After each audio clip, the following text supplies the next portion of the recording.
Újra tavasz van, és mindenki boldog. A nap süt, a fű nő, a csikók a pocakban már alig férnek el. Hamarosan 2 csikónk születik, Kisboci már megszületett,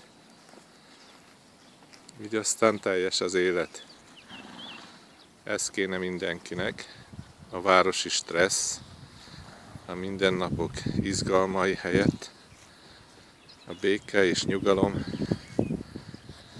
Erre teremtett minket az Isten.